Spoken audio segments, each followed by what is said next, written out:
নমস্কার, সবাই ভালো তো? আমি মধু, মোর্সটাউন, নিউ জার্সি থেকে আপনাদের সবার কাছে। স্বাধীনতার দিনে আজকে আমি তোমাদের সঙ্গে একটা কবিতা শেয়ার করে নিচ্ছি। স্বাধীনতা বলতে আমার মনে হয় ভালো থাকার কথা। নিজে ভালো থাকা, নিজেকে ভালো রাখা, সবাইকে নিয়ে সবার সাথে ভালো থাকা। একটা কবিতার কথা মনে আসলো, পুরনো কিছু স্মৃতির কথা, ছোটবেলার স্মৃতি। খুব সুন্দরভাবে মনে এসে যায় স্বাধীনতার এই কবিতাটা। এখন তাহলে একটু সবার সাথে শেয়ার করে নিই। মেঘনা নদী দেব পাড়ি, কলালা এক নায়ে, আবার আমি যাব আমার পাহাড় তলি গায়ে।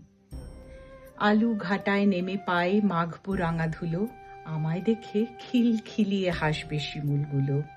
গাছ ঘেরা ওই পুকুর পাড়ে বসবো বিকেল বেলা, দু চোখ ভরে দেখব কত আলো ছায়ার খেলা।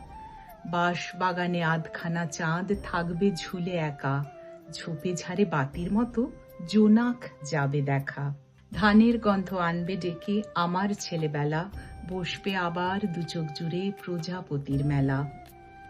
পড়বে মনে দিঘির জলে উথাল পাথাল নাওয়া, বাউরি বিলে খেলার ঝোঁকে সরু ডিঙি বাওয়া। হঠাৎ আমি চমকে উঠি হলদে পাখির ডাকে, ইচ্ছে করে ছুটে বেড়াই মেঘনা নদীর বাঁকে।